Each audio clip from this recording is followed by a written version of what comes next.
편안한 저녁 보내고 계십니까? 뉴스와이드, 저는 이상훈입니다. 개혁신당이 통합 열흘 만에 격한 내용입니다. 오늘 오전에 비공개 회의를 열었는데 고성이 오갔다는 소리도 나왔고요. 이낙연 공동대표는 도중에 회의장을 떠나는 등 심상치 않은 상황입니다.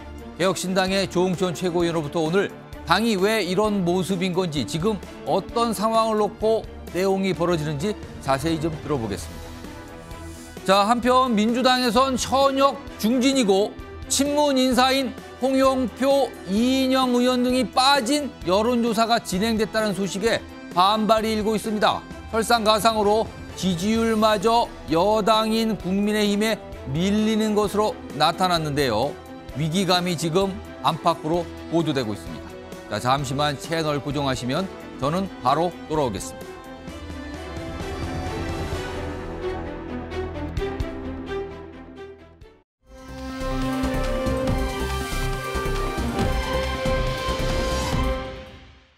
자, 개혁신당 빅텐트라는 이름으로 굉장히 야심차게 출범을 했죠. 그러나 시간이 지금 열흘 정도 흐른 이 상황에서 여러 가지 뭔가 잡음, 그리고 잡음 이상의 내용까지 가는 모습입니다. 오늘도 그런 모습이 나타났는데요. 자, 지금부터 조응천 개혁신당 최고위원과 함께 지금 당의 상황, 그리고 앞으로 총선에 대해서 어떻게 가야 되는지 이런 거 업무적으로 좀 짚어보도록 하겠습니다. 자, 조응천 최고위원 나와 계십니다. 안녕하십니까? 네, 안녕하세요. 또 마침 오늘 인터뷰가 잡혔는데 당 상황이 좀 심상 여의치는 않아요. 그래서 좀 질문을 좀 드려봐야겠는데, 우선 오늘 오전에 개혁신당 최고위원 회의가 열렸어요. 그리고 그 안에서 여러 가지 결정도 있었고 논의도 있었는데, 회의가 끝난 뒤 지금 보도 따르면은요, 조응천 최고위원께서 약간 한탄하시면서 못 해먹겠다, 약간 이런 얘기를 하셨다는 보도가 나왔는데, 기억 안 나요. 기억이 안 나십니까? 그럼 무의식 중에 나온 걸까요? 아마 회의장 나가면서 예. 저 혼자 그렇게 얘기를 아마도 했다고 보도가 되고 있어요, 지금. 그랬으니까 그런 보도가 나오고. 근데 이제 오늘 당 상황에 대해서 그래도 약간 여러 가지 언짢은 모습도 좀 보셨을 것 같고 한탄을 하신 것 같은데, 왜 지금 이런 상황이 된 겁니까, 지금요? 설 연휴 첫날 예. 전격적으로 빅텐트가 성사됐다는 발표가 나왔죠. 예. 그때 다들 깜짝 놀랐습니다. 그렇습니다. 못할 줄 알았어요. 예. 굉장히 전격적인 통합 발표였습니다. 그리고 설 연휴가 끝나고 일상으로 돌아간 게 지난주 화요일입니다.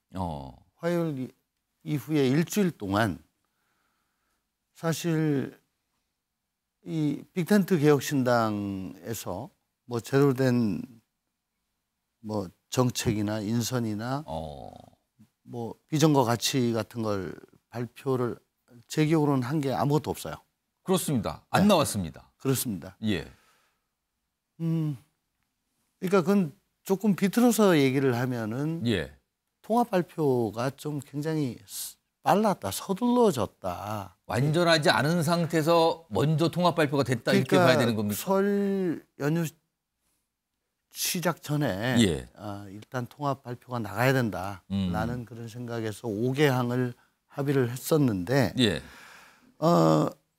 많은 분들이 얘기하시지만 이 뿌리가 좀 다른 이질적인 조직, 그렇습니다. 이게 화학적으로 잘 결합이 되겠냐, 그런 걱정도 많이 하셨잖아요. 예.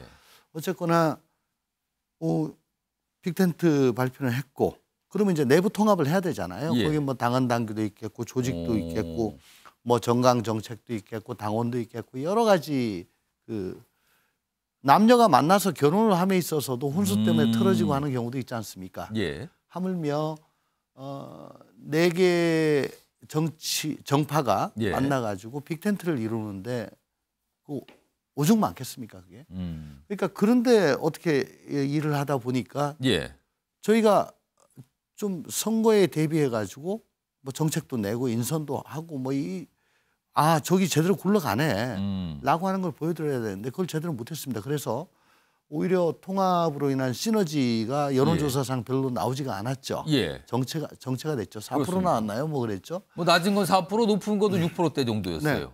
그러니까 이제 저희는 좀 초조한 겁니다. 특히 저처럼 지역구를 정하고 실제로 일주일 동안 예비 후보로 뛰는 사람들, 도대체 뭐 하는 거냐, 니네들. 제대로 굴러가는 거냐. 근데 당에서는 후방에서 지원 사격이 지금 전혀 없는 거죠. 예. 그러니까 선거 체제가 아직 제대로 안 돼 있는 겁니다. 그러니까 빨리 선거 체제로 가야 되는 거죠. 지금 전시입니다. 전시. 예. 평시가 아니고요. 예. 그래서 뭐 평시처럼 도지사 임명하고 시장 임명하고 구청장 임명하고 이렇게 할 게 아니고 지금은 이 전시 조직을 먼저 다 꾸려야 되는데 예. 이게 너무 이 평시처럼 굴러가니까 이거 빨리 가야 된다. 그럼 이런 얘기죠. 평시처럼 굴러가는 상황이 됐는데 사실은 조응천 최고위원이나 이준석 대표의 경우는 이건 평시 갖고 안 된다. 전시처럼 가야 된다. 이런 입장인 반면에 이낙연 대표나 그 일부 측근들은 약간 다른 생각을 갖고 있다. 이 뜻입니까? 그러면? 절차를 다 밟아서 해야 된다는 건데 사실 지난주에 예. 화요일 수요일 이틀간 최고위를 했었죠. 예. 거기서 결론을 낸 게 거의 없습니다. 갑론을박만 했죠. 그래서 이건 생산성이 너무 낮다. 예. 이래가지고는 전쟁을 제대로 칠 수가 없다. 지금 오늘이 D-51 51입니다. 예. 내일이면 50입니다. 예.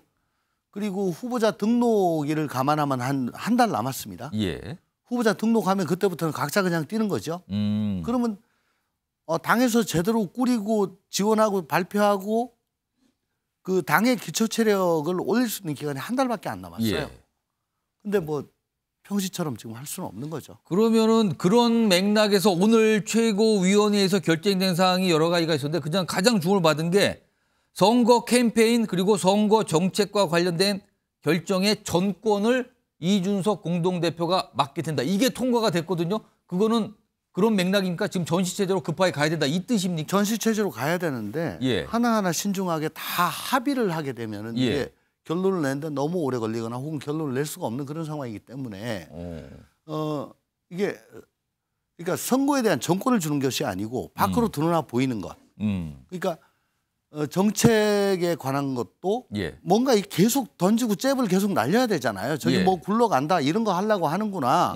아 우리 가려운 거 긁어주네라고 하는 것이고요. 홍보에 대해서는 뭐 아마 앵커께서도 그 공감은 하실 겁니다. 아주 기발하다. 지난 대선이라든가 지방선거 때 이준석 대표의 그런 네, 선거 네. 캠페인 역할. 그렇죠. 예. 그거는 아무래도 젊은 대표로서 당 대표로서 예. 그 노쇠한 국민의힘을 아주 굉장히 깜짝 변신을 시켜서 예. 대선 지선을 승리하게 하는데 큰 역할을 했다고 다들 공인을 하는 거잖아요. 예. 그러니까 이게 뭐 누구를 어디다 배치하고 뭐 이런 문제가 아니고 어쨌든 지금 저희 지지율이 단순 합산도 안 되는 지금 상황이기 때문에 예. 2월 말까지는 어느 정도 의미 있는 예를 들어 뭐 8% 정도 뭐 10% 가까이 예. 정도는 나와줘야 되고 2월 중순 정도에 2월 초순에 한 10% 이상은 나와줘야 되고 예. 또 후보자 등록할 때는 한 15%는 나와줘야 되기 때문에 예. 그래야 지역구에 나 개혁신당 달고 나갈래 라고 하는 분들이 몰릴 거 아닙니까? 예. 그리고 그 정도 기초 체력이 돼야지 정당 비례 득표도 의미 있는 숫자가 될 거 아니겠습니까? 예. 한 20% 예. 정도. 그러니까 개혁신당이 저게 이제 눈덩이가 커졌구나, 굴러가는구나. 예. 라는 모양새를 빨리 갖춰야 된다. 이제는 더 이상 여유가 없다. 이런 취지입니다. 근데 오늘 결정을 놓고 이낙연 대표 측 새로운 미래입니다. 새로운 미래가 공식적으로 입장을 냈는데 새로운 미래라는 이름으로 이준석 사당화가 되고 있다라는 비판. 그리고 총괄 선대위원장은 이낙연 대표가 맡기라는데 이게 무슨 결정이냐는 반발을 하고 있거든요. 이거는 어떻게 되는 겁니까? 사당화라고 하면은 되게 뭐 이재명 사당화 혹은 뭐 윤석열 사당화 예. 정도를 생각하시겠는데 되게 그게 이제 인선과 관련된 거죠. 공천을 줌에 있어서 혹은 뭐 당직을 줌에 있어서 예. 인선에 있어가지고 호불호를 따지고 가깝고 먼 사이를 따져가지고 하는 건데 지금 이거는 뭐냐면 이제 좀 캠페인을 예. 선거 홍보를 예. 얼마나 발칙하게 깜찍하게 기상천외하게 하느냐 예. 이게 사당화하고 무슨 관계가 있겠냐. 그리고 정책 같은 것도 계속 잽을 던져야 되는데 예. 일주일 동안 아무것도 못했잖아요. 이게 과연 무슨 사당화하고 관계가 있겠냐. 또 제가 사당화가 싫어가지고 민주당을 나온 사람인데 예. 지금 개혁신당 내에 양양자 의원의 한국의 희망까지도 포함을 한다면 총 5개의 그렇습니다. 정파가 있습니다. 5개 세력입니다. 그중에 새로운 미래를 제외한 나머지 4개 세력은 다 그렇게 가야 된다. 실제 금태섭 의원, 양양자, 조웅천, 이원욱 이렇게 지역구를 특정하고 다니는 후보들요. 예. 정말 힘듭니다 지금. 야 니네들 뭐하냐 도대체. 예. 이런 얘기를 듣고 참 야 이거 빨리 당에서 뭘 후방에서 지원 사격을 해줘야지. 보급 전혀 없이 예. 개인기로만 이거 어떻게 뚫느냐. 아니 하물며 지역의 현역 국회의원인 저도 제가 그래도 사정이 제일 난 편이에요.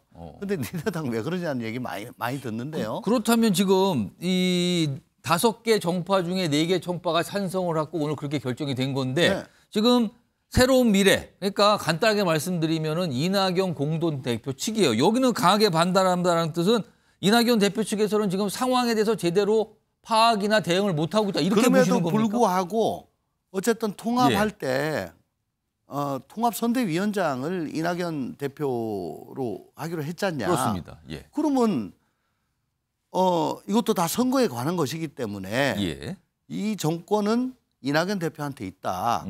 근데 이걸 이런 식으로 표결을 하면 어떻게 하느냐. 그 반발이 좀 강하게 그렇죠. 있었거든요. 그거죠. 예. 그렇지만은 실제 선거를 치러야 되는 사람들로서는 예. 우리가 일주일 동안 해보니 이게 아무것도 결정을 할 수 없는 구조다 지금.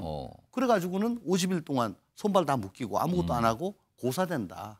이 차이죠. 그러면은 오늘 결정으로 이준석 대표가 선거와 관련된 총선과 관련된 일정 비상 권한을 가졌다 이렇게 봐도 되는 겁니까? 그러니까 대개 선거로 분란이 일어나는 거는 공천입니다. 예. 캠페인을 어떻게 할 것인가, 홍보를 어떻게 할 것인가, 정책을 뭘로 낼 것인가. 이거는 각 단위에서 그냥 하는 거죠. 예. 그거를 그래도 제일 잘하는 사람한테 좀 맡기자 이 얘기죠. 약간 그 상황, 오늘 결정 사항에 대한 약간 이해가 다르면서 사당하라는 비판도 나오고 그다음 반박도 해주셨는데 그런데요 지금 이준석 대표가 오늘 뭐 선거 캠페인과 관련된 정권을 가진 문제뿐만 아니라 이거는 좀 지난주부터 계속 나오는데 배복주 전 정의당 부대표 문제거든요. 그러니까 한마디로 말씀드리면 배복주 전 정의당 부대표의 당원을 유지시킬 것인가 그리고 또 본인이 비례대표 출마를 희망했거든요. 비례대표를 출마시킬 것인가 이건데 이건 어떻게 지금 진행되고 있습니까? 거기에 대해서는 당원 자격 심사위원회란 걸 오늘 설치하기로 의결을 했었고요. 예. 사실 지금 각종 이질적인 그 세력들이 지금 다 모여 있다 보니까 예. 저도 뭐 배복주란 분이 어떤 분인지 한 번도 본 적도 없고 알지도 못합니다. 이번에 이제 논란이 돼가지고 도대체 예. 누구야라고 해서 찾아본 건데요. 그 전작년 그 박경석 대표의 부인 되시고 예. 뭐 정의당의 부대표를 하셨다. 아 그런 분이었구나. 근데 저는 들어오신지도 몰랐어요. 근데 제가 우려하는 거는 그런 겁니다. 저희 당이 스펙트럼이 좀 넓을 수밖에 없죠. 예. 그렇지만은 도저히 이건 용납이 되지 않는 그 스펙트럼 밖의 범위가 있을 수가 있습니다. 예를 들어 이석희 전 의원의 그 내란 음모 사건에 예. 대해서 뭐 석방을 촉구한다든가 뭐 그런 것에 대해서는 사실은 일반 국민으로서는 내란 음모인데 예. 좀 동의하기 힘들잖아요. 반미 자주 대회에 계속 참석을 했다. 예. 그것도 저는 일단 동의를 하기 힘듭니다. 그러니까 그런 부분이 좀 있어요. 그렇다면 일단은 부정적으로 보시는 거네요. 지금 아니, 당에 들어와 있는 모습 저는 자체에 대해서. 어떤 분들이 그 들어오는지도 몰랐습니다. 예. 나중에 보니까 그렇더라고요.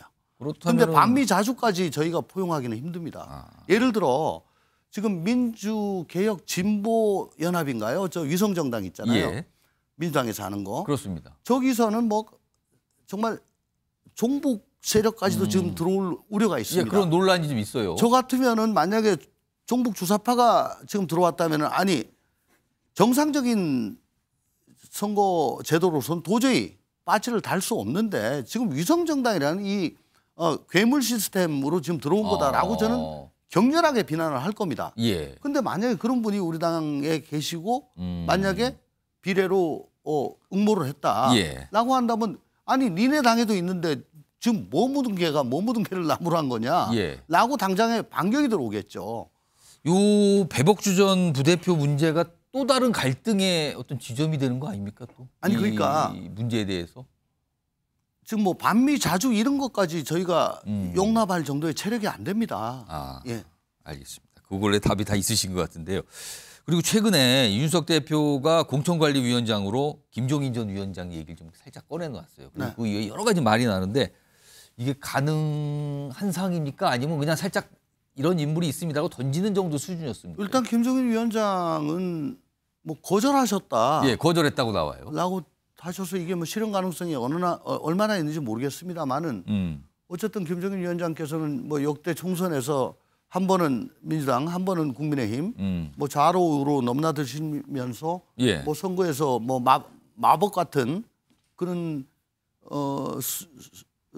그 정말 기교라 그러나요? 예. 뭐라 그러나요? 하여간에 정말 그런 능력을 발휘를 하신 분으로 알려져 있기 때문에 예. 뭐 지금 우리 개혁신당으로서는 뭐 그런 분의 도움이 필요하다라고 아마 이준석 대표가 생각을 했겠죠. 그렇다면은 일단 열려 있다 이렇게 봐도 되는 겁니까? 근데 가능성에 대해서는? 아니 일단 뭐 당신은 거절을 하셨으니까 거절을 했지만 네. 예. 만약에 오신다면은 뭐 저희들로서는 뭐 큰 도움이 될 수 있다 뭐 이렇게 감사하죠. 왜냐하면 그분이가 네임밸류가 계시니까요. 알겠습니다. 네.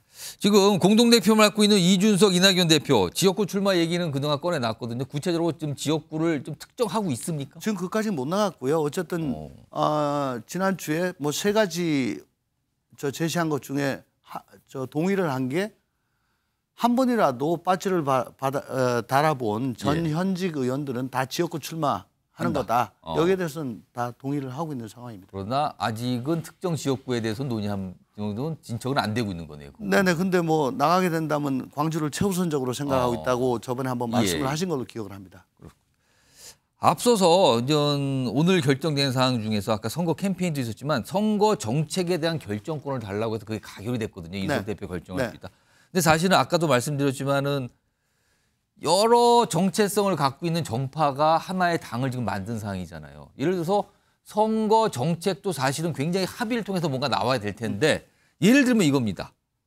대북 정책, 총선 관련 대북 정책을 당마다 내놔요. 이번에 대북 정책을 내놓아야 될 텐데 이게 합의가 쉽겠습니까 지금? 오늘 사실은 제가 제의하고 예. 양쪽 세력이 추천한 공동 정책위 의장이 있습니다. 그 단이 있습니다. 예. 거기서 검토해 가지고 방송 오기 전에 발표를 한 게 예. 전 국민 출산 휴가 급여제라는 게 있어요. 예. 뭐 그런 식으로 이 시스템이 어떻게 되냐면 일단 검토를 하고 예. 이거를 새로운 미래와 그다음에 개혁신당 쪽 이 두 분의 정책위 의장이 각각 같이 의장이? 검토를 하고요. 예. 그래서 문제가 없다 그러면은 이제 대표가 보고 빨리 하여간 빨리 가야 되니까 예. 하루에 하나 이상은 계속 나가야 됩니다. 이게 계속 잽으로 나가야 되거든요. 근데 제가 그런 당부를 했습니다. 혹시 논란이 될 만한 거, 분란이 될 만한 게 있다면은 두 분 정책위 의장님께서 예. 그거는 하루 정도 그 다음 날 최고위에 보고를 해주시라.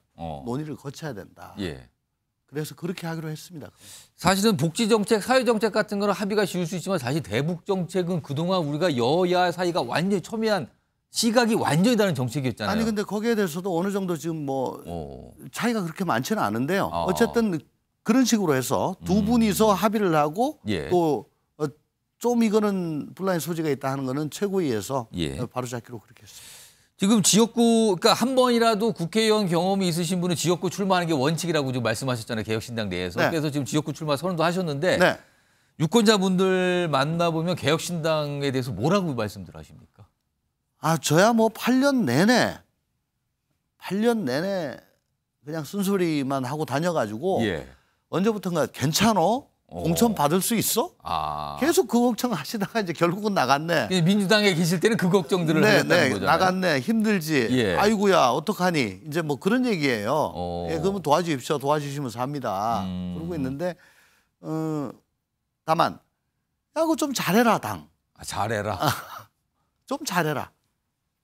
알겠습니다. 아까 잠깐 말씀하신 지지율 최근에 개혁신당의 그 정당 지지율이 나왔거든요. 낮게 나온 거는 한 4%, 그다음에 뭐 보통 건 한 6% 정도요. 머물고 있는데 나왔습니다. 네. 지금 보면은 지금 거대 여당도 싫고 거대 야당도 싫다는 분들이 많이 계세요. 그렇지만 그렇죠. 그 표가 오롯이 개혁신당으로 가지 못하고 있는 상황이거든요. 그렇습니다. 네. 그렇다면 망설이는 그런 분들께 뭐라고 말씀을 좀 하실까요?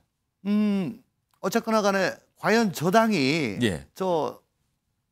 이 눈사람을 만들어야 되는데 눈뭉치예요 아직. 그러니까 굴리는 과정에서 이게 뭐 깨질 수도 있고 예. 잘 안 붙을 수도 있고. 그러니까 또 눈사람을 밑에 몸체가 있고 머리가 있는데 올려놓는데 깨지지 않을까 하는 걱정도 있고 많으실 건데 예. 단단하게 눈 잘 만들어 보겠습니다. 그게 바로 지지율이거든요. 예. 그 지지율을 높이는 그 눈이 바로 정책이고 인선이고 공천이고 그런 거잖아요. 예. 그걸 빨리빨리 해야 눈이 커집니다. 예. 그 작업을 빨리 하겠습니다. 잘하겠습니다. 요거 마지막으로 제가 마지막으로 질문 한 2개 남았는데 속도 내보겠습니다. 제가 네. 한 30여 초만 네. 발언기를 드릴게요. 네. 오늘 이준석 대표가 사실은 선거 캠페인, 선거 정책에 대한 정권을 받았어요. 통과가 됐습니다. 근데 일각에서는 그걸 보고 이거 향후에 비례대표 배정과 관련해서 뭔가 선점하기 위한 정권을 받은 거 아니냐라는 시각까지 나왔습니다, 오늘. 아니요. 어떻게 보십니까? 이건 홍보하고 정책입니다. 상관이 없습니까? 상관이 없습니다. 네. 상관이 없습니까? 홍보 정책입니다. 알겠습니다. 그럼 마지막 질문 하나 드릴게요. 사실 얼마 전까지는 정권 심판론 여론이 높았어요. 네. 근데 최근에 들어서 정권 안정론, 그러니까 여당을 약간 지지하겠다라는 그런 의견이 높아지고 있거든요. 네. 이건 왜 이런 현상이 나타났다고 보십니까? 거대 양당이 지금 비춰지는 모습이 예. 민주당은 점점 이재명 사당화가 진행되는 것 같죠. 짙어지는 것 같죠. 오늘 김영주 부의장도 또 탈당하시고. 탈당선을 했어요, 오늘. 어쨌든 문명 충돌이라고 그러죠. 비명계 현역은 제외하고 여론조사 돌리고 또 밀실 예. 모임이 있고 뭐 친명 형제, 비명 예. 행사.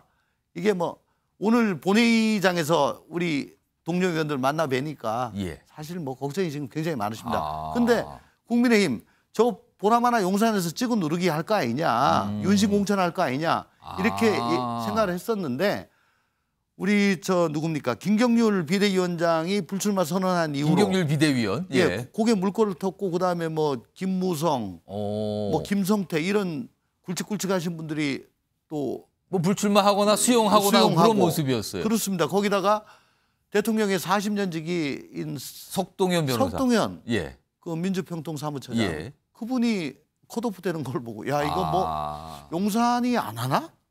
안 하나? 약간 갔어요. 대비된다는 모습이네요, 네. 지금요. 괄목 상대할 만 하나 이 정도까지는 갔으니까 예. 이게 대비가 확 돼 보이죠. 그러면 이때를 우리가 이제 쫙 가야 치고 가야 되는데 예.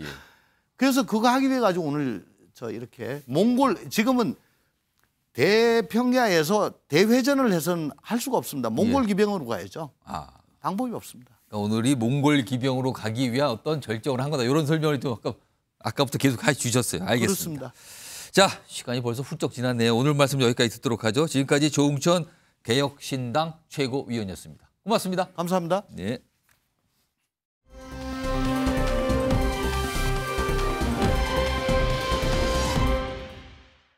어차피 총지휘는 선대위원장, 총괄선대위원장이 지휘를 해야 되고 책임도 져야 되는데 만약에 실수하면 그게 이준석 대표만의 책임입니까?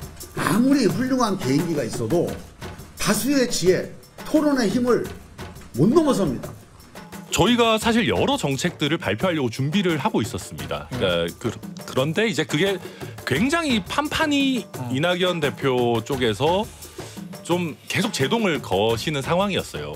정책적인 거 얘기하려고 하면 계속 신중하게 생각해 봐야 됩니다. 이런 식이니까 지금 신중하다가 선거 다 끝나겠어요.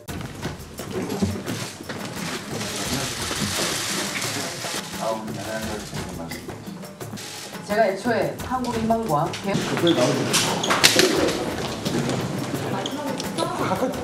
어떤 안건 가지고 얘기하셨어요? 나중에 따로 설명 자기들끼리 알아서 일방적으로 한다니까.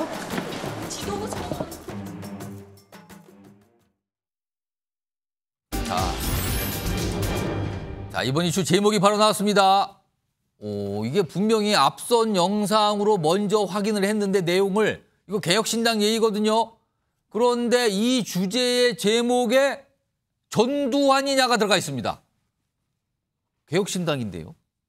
열흘 만에 전두환이냐라는 얘기가 개혁신당 내부에서 터져 나온 겁니다. 오늘 개혁신당 최고위원회의를 열어서 중요한 결정을 한 가지 했습니다. 그 내용에 대한 브리핑이 있었거든요. 들어보시죠. 첫 번째 의결사항은 선거 캠페인 및 정책 결정 위임의 건입니다. 신속성과 혁신성을 담보하기 위해서 최고위의 권한을 위임하여 이준석 당대표가 공동 정책위 위원장과 협의해서 시행하고자 하는 것을 의결했습니다. 두 번째는 정강 정책에 반하거나 해당 행위를 한 인사에 대한 입당 심사를 실시할 당원 자격 심사위원회를 설치해서 운영하고자 합니다. 1번은 반대 의견이 있으셨고 2번은 찬성하셨습니다. 우려하시는 바가 있어서 반대 의견 주시고 나가셨습니다. 우려하는 바가 있어서 반대 의견 주시고 그냥 도중에 나갔습니다. 이겁니다. 앞서 영상에 이낙연 대표가 나오는 모습도 있었거든요. 일단 선거 지휘와 관련된 전권을 이준석 대표가 오늘 결정을 통해 가졌습니다. 그런데 이낙연 공동대표 측, 다시 말씀드리면 새로운 미래입니다. 여기선 강하게 반발을 하고 있어요. 자, 그 반발하는 모습, 이에 대한 이준석 대표의 반박도 좀 있습니다. 들어보겠습니다. 선거운동 전체를 다 누가 이준석 개인한테 맡기는 거는 그건 민주정당에서 가능한 일이 아니다. 어떠한 업무를 맡긴다라고 하는 구체적인 명시를 해라. 없어요. 그냥 다 맡겨달라는 거예요. 그 다음에 두 번째로 정책 결정권을 위임해달라는 거예요. 이거는 전두환이 지금 나라가 어수선하니까 국보위 만들어서 여기다 다 위임해달라고 국회에서 하는 거랑 뭐가 다릅니까? 보통 사당화는 이런 때 쓰는 표현이 아닙니다. 5개 정파 중에서 4개 정파가 동의했다는 것이 거꾸로 무엇을 의미하는지는 언론인들께서 잘 아실 것이라 생각합니다. 이제 저런 정당을 해야 되는지 말아야 되는지 고민해야지. 저건 뭐 제3지대도 아니고 아예 제대로 된 정당이 아니죠. 이 당원 당규에 있을 수가 없고 이런 비상대권을 주는 거는 대부분 쿠데타 할 때나 주는 겁니다. 화면 좀 보겠습니다. 지금 김종인 최고위원 굉장히 뭐 약간 대변인처럼 좀 반발하고 있어요. 지금 새로운 미래 측에. 선거운동 전체를 이준석 개인에게 맡기는 거 이게 민주정당에서 가능한 일이냐. 전두환과 무엇이 다른가. 그리고 우회는 쿠데타라는 얘기까지 꺼내놨어요.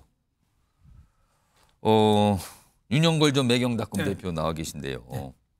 이준석 대표를 전두환에 비유한 건데 이거 어떻게 보십니까? 좀 표현은 좀 과격하죠.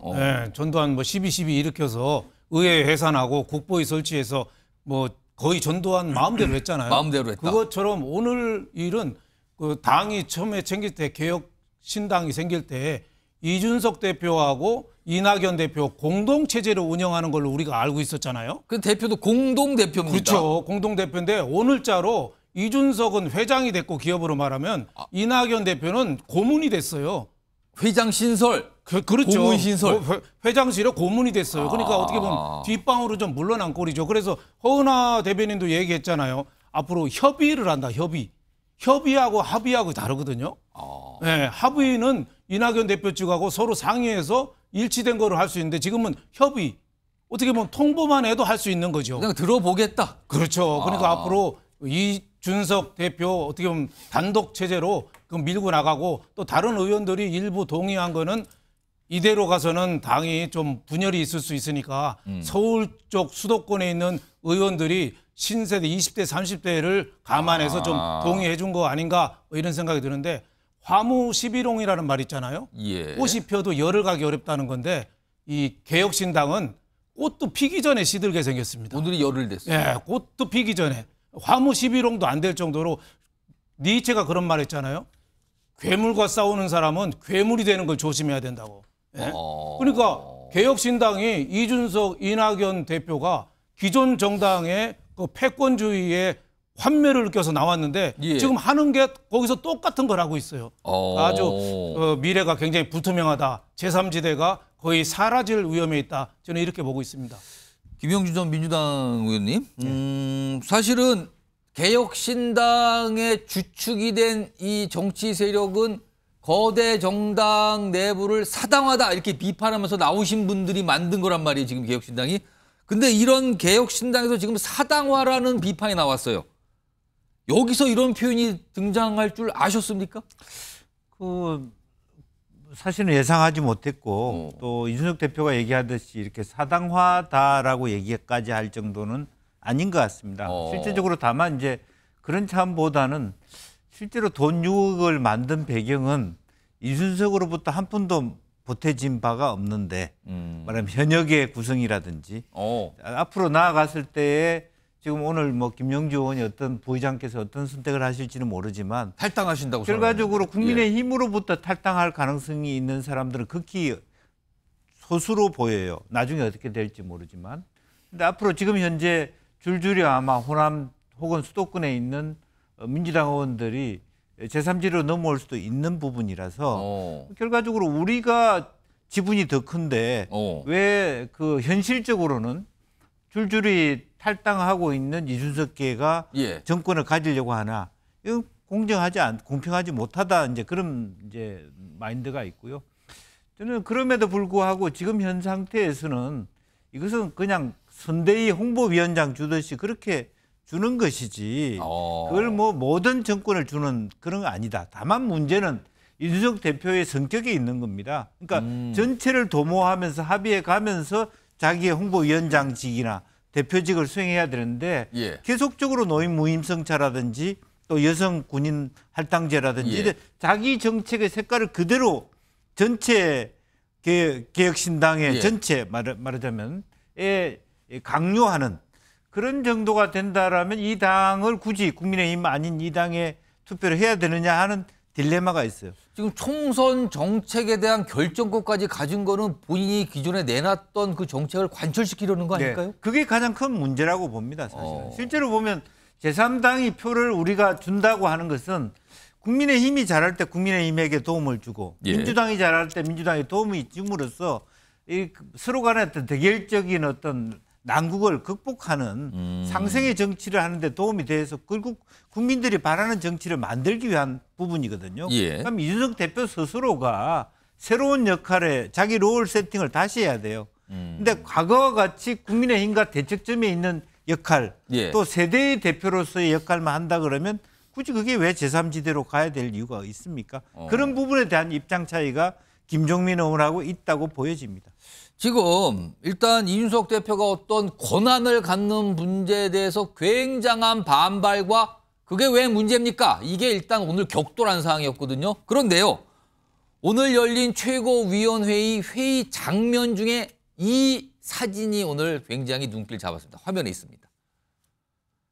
5분이 앉아 계시죠? 쭉 최고위원 지도부예요. 그런데 이분들이 착용한 넥타이를 밑에 강조했습니다. 여기 보시면 양쪽 끝에 금태섭, 김종민, 녹색이에요. 짙은 녹색. 그리고 가운데 이준석 그리고 조응천, 방금 나오신 조응천 최고위원은 오렌지색이죠. 개혁신당의 색깔입니다. 그리고 원래 개혁신당의 색깔이었어요. 반면에요. 이낙연 대표의 넥타이 색깔 좀 보세요. 오렌지색과 짙은 무슨 파란색 계통, 녹색이 섞여 있는 것 같죠? 남색입니다. 원래 이 주장했잖아요. 오렌지색에 남색을 섞자고. 근데 이런 넥타이를 만든 건지 구한 건지 모르겠습니다. 오늘 착용해 왔습니다. 넥타이 색깔로 지금 각각이 무슨 생각을 하는지 아주 단적으로 보여주는 것 같습니다. 지금 이런 상황이 있었어요. 자, 그리고요. 오늘 이준석 대표가 관훈클럽 토론에 있었거든요. 여기에서 몇 가지 굉장히 쟁점이 됐던 내용을 다시 한번 얘기합니다. 들어보시죠. 주로 이제 여론조사상으로 보면 많이 잡히는 지지층이 젊은 세대가 많이 잡히고 있습니다. 또 제가 앞으로 주도하게 될 캠페인이나 정책 같은 경우에는 지금까지 또 정치에 대해서 다소 거리를 두고 있던 젊은 세대가 참여할 수 있도록 하는 그런 동력이 될 것이다. 이낙연 총리님께서는 또 굉장히 신중하시고 또 완결성을 추구하시는 측면이 있었습니다. 그래서 저희가 속도감은 다소 희생될 수밖에 없는 상황이었는데 이번 표결의 취지는 속도감과 의외성을 좀 더 살리자는 그런 취지로 많이 느껴집니다. 네. 뭐 그것을 부인하면 안 된다 생각하지만 합니다. 배복주 전 정의당 부대표가 본인의 입장을 정확히 당원들에게 밝히는 것은 중요하다 이렇게 생각합니다. 왜냐하면 배복주 전 정의당 부대표는 이준석이 공동대표로 있는 당에 참여하면서 이준석은 혐오주의자라는 입장을 철회하지 않고 지금 입당을 결심하셨습니다. 이게 굳이 비유하자면은 이재명 대표는 범죄자다라고 주장하면서 민주당에 가입하겠다고 하는 의사 정도랑 좀 비슷하다고 보여지는데.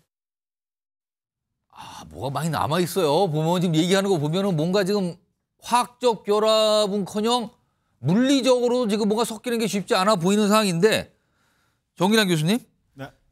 오늘 결정된 게 선거운동 관련 정권이었어요. 근데 아까 제가 조홍천 최고위원께 질문을 드렸거든요. 혹시 이게 향후에 비례대표 배정과 관련된 이런 거에 포석 아니냐라는 시각이 있다 그랬더니 그런 거 아니다. 단순히 선거운동 안에서 뭔가 하는 그런 쪽으로만 캠페인과 관련된 거지 무슨 소리입니까 했는데 이거 혹시 비례대표 후보 배정 권한 이거와 연관이 전혀 없습니까? 그렇게 보이십니까? 지금 그 오늘 결정된 안건의 제목을 보면요. 예.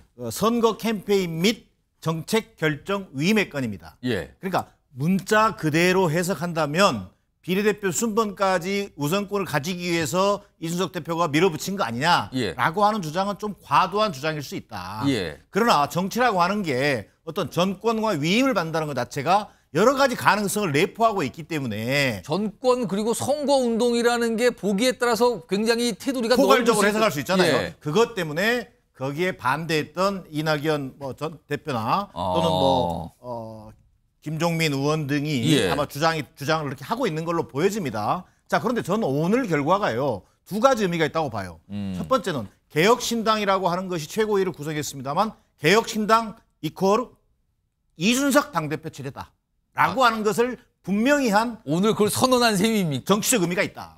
자, 두 번째, 이번 선거운동과 관련해서는 이준석 대표를 중심으로 한 소위 선거 캠페인, 정책이 주가 될 수밖에 없다. 그 말은 다른 말로 말하면 개혁신당은 이번 총선 전략의 핵심을 수도권 2030 세대를 겨냥한 선거 전략으로 임하겠다라고 하는 것을 확인했고 또 그것을 4개의 세력이 지금 모여 있지 않습니까? 예. 사실 묻지마 통합 이런 비판도 있었습니다만 예. 4개 세력 중에서 이낙연 대표 쪽을 뺀 예. 제외한 나머지 세력이 다 그걸 동의 또는 추인해줬다.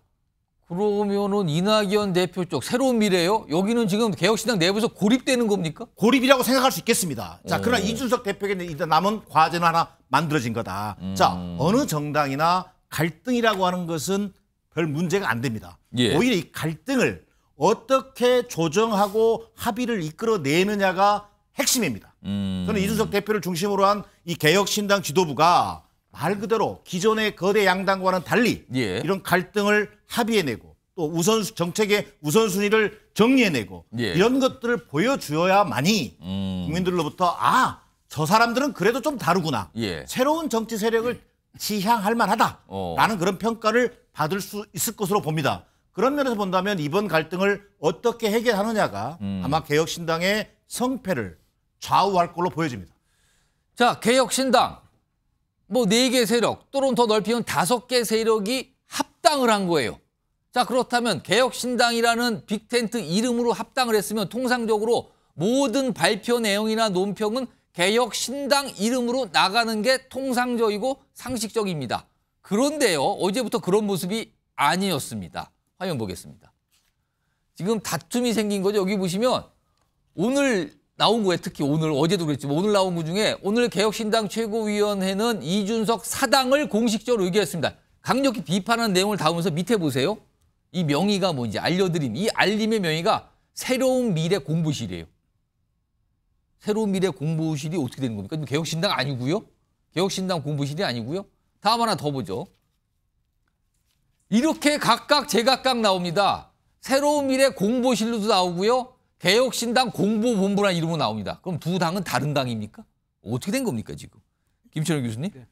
이쯤 되면 벌써 쪼개진 겁니까? 이거 어떻게 봐야 됩니까? 원래는 일단 뭐 이 합당 선언만 한 상태고요. 25일 날 사실 합당에 따라 여러 가지 창당대를 해야 되는 부분이 있어서 일단은 뭐 각각의 목소리가 나올 수 있는 부분이 있는데 오늘 일단 최고위원회의 저 결과로 봤을 때는 일단은 뭐 서로 각자 가야 될 수도 있는 상황이 된 거죠.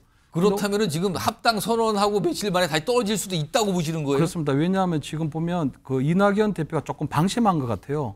방심이? 이번에 양정숙 그 옛날 구민주당 의원까지 합류하면서 5명을 채우고 그 구민주당 인사들이 결국은 이 개혁신당의 주류가 됐거든요. 5명 현역 의원이 들어오면서. 예. 그러다 보니까 아무래도 본인이 있던 그 약간 꼬마 민주당으로 변해가는 그런 모습이 있어서 본인이 계속적으로 주도권을 갖고 갈 수 있을 줄 알았는데 사실 이준석 대표 입장에서 볼 때는 이 꼬마 민주당으로 변해간다는 부분이 굉장히 좀 불만감을 갖고 있었거든요. 그런데 오늘 조금 주목해야 되는 부분은 이낙연 대표와 김종민 의원이 그 자리를 박차고 나가면 조홍천 의원이나 이런 분들이 그 부분에 대해서 조금 더 논의를 하자고 하거나 좀 더 논의를 하자고 했어야 되는데. 근데 안 그랬어요? 그런 거 없이 그냥 그 자리에서 의결을 해버렸거든요. 그렇습니다. 그러다 보니까 이낙연 대표나 김종민 의원 같은 경우는 굉장히 그 부분에 대해서 이게 친이 쿠데타 아니냐. 벌써 서로 간에 다 아니 그새 친이가 생긴 거예요? 그 사이 제가 볼 때 4개 정파 서로 다 벌써 짜놓고 이제 들어온 거 아니냐 하는 이런 의심을 가질 수밖에 없는 부분이 있는 거죠. 그래서 제가 볼 땐 그 김종민 의원이 거의 뭐 이낙연 대표를 대표해서 뭐 전두환에 비유하고 국보위에 비유하고 저렇게 별도의 어떤 뭐 발표까지 할 정도면 사실은 서로 갈라쓸 수밖에 없는 부분이 있는데 문제는 이낙연 대표 입장이 굉장히 곤란해졌습니다. 왜냐하면 지금 그 안에 개혁신당, 이준석의 개혁신당에 참여해서는 본인이 아무런 의사결정권이라든가 선거 과정에서의 주도권이 없는 거고 만약에 탈당을 합당을 하고 나오게 되면 지금은 처음에 그냥 호남을 기반으로 한 이낙연 신당을 만들 때하고는 전혀 모양새가 조금 이거는 뭘 하려다가 떨어져 나온 셈이 돼버렸잖아요. 모양새가 굉장히 구겨지게 됐거든요. 결국 어떻게 보면 호남 민심도 볼 때는 결국 젊은 대표에게 노란한 이낙연 전 총리 이렇게 해서 사실 이낙연 대표가 일단 나와서 새로 호남신당 꾸리기도 조금 굉장히 애매모호한 상황이 돼버렸거든요. 그래서 사실은 지금 이낙연 대표 입장에서는 굉장히 좀 고심을 고듭해야 될 것 같고 지금 아마 그런 약한 고리를 또 이준석 대표가 정확하게 짚고 들어간 부분이 있지 않나 이렇게 보입니다. 열흘이에요, 열흘. 열흘 사이에 쿠데타란 말이 나왔고요. 사다가 나왔고요. 전두환에 비유됐고요. 친이라는 말까지 나왔어요. 딱 열흘 걸렸습니다. 그 사이. 이런 가운데 국민의힘에서 한동훈 비대위원장이 개혁신당과 관련해서 한 소리 합니다. 내용은 약간 비판 플러스 뭔가 섞여 있는 내용이었습니다. 들어보시죠.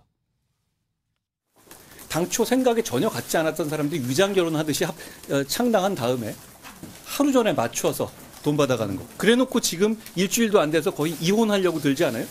이렇게 이혼하듯이 갈라선다면 이건 정말 보조금 사기라고 말하더라도 저는 과한 말이 아니라고 생각합니다. 뭐 이름이야 짓는 건 자유지만 개혁이라는 말과 전혀 어울리지 않은 행태다. 돈 때문에 못 헤어지는 거 아닌가요? 김영준 의원님? 그러니까 이 지경이면 지금 이거 벌써 뭐 사실상 지금 김철현 교수님 말로는 이거 사실상 굉장히 힘들어 보이고 마음가대로는 또 떨어져 나갈 수 있을 것 같은데 지금 한동훈 비대위원장 이 분석대로라면 돈 때문에 못 떨어져 나간다. 그러니까 의원 숫자가 일정 수가 돼야 보조금이 나오는데 이거 떨어지면 안 된다 그 소리잖아요.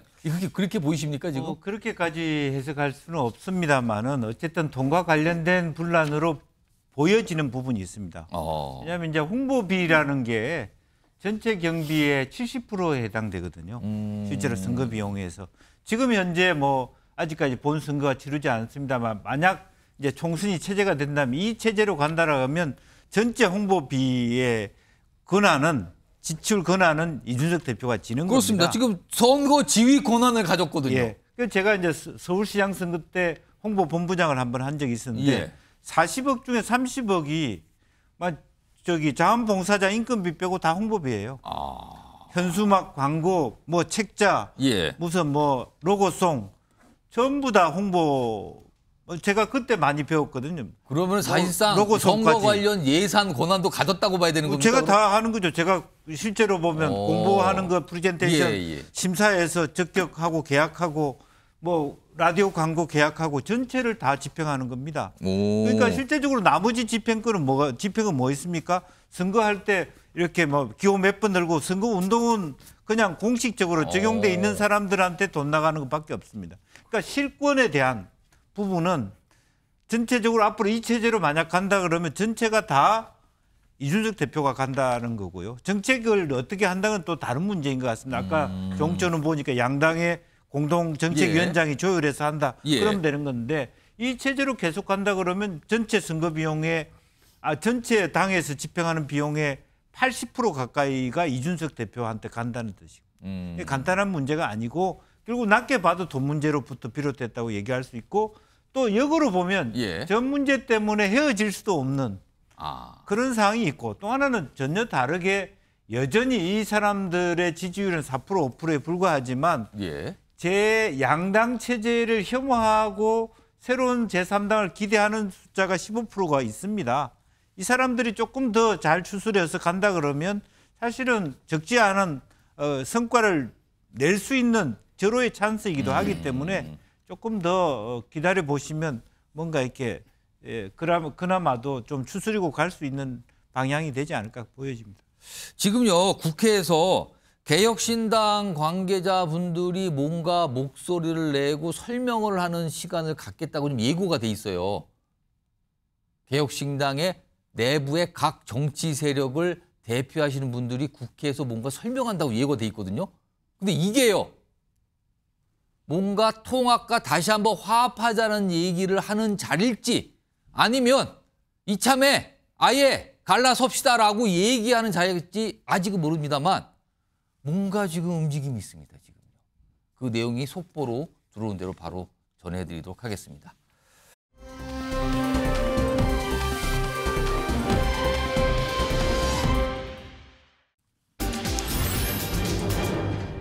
자, 보니까 친문 얘기가 나오는 거 보니까 민주당 얘기인데요. 정체불명의 여론조사로 지금 민주당이 발칵하고 있습니다. 이 여론조사는요. 공통점이 있는데 이른바 친문 인사로 꼽히는 현역 의원을 아예 배제합니다. 여론조사에서. 당연히 반발이 나오죠. 일단 어떤 여론조사, 대표적으로 두 가지 여론조사만 좀 소개해 드릴게요. 지금 곳곳에서 이런 여론조사가 진행 중이라는데 여기 보시면 일단 인천 부평을 후보 경쟁력 조사라는 여론조사가 최근에 주말 동안 실시가 됐다 그래요. 근데 여기에는요. 현역 의원인 홍영표 의원, 친문 또는 비명으로 꼽히는데 현역 의원은 아예 그 여론조사에서 항목에서 제외가 됐어요. 안 불러주는 겁니다. 여론조사 때는.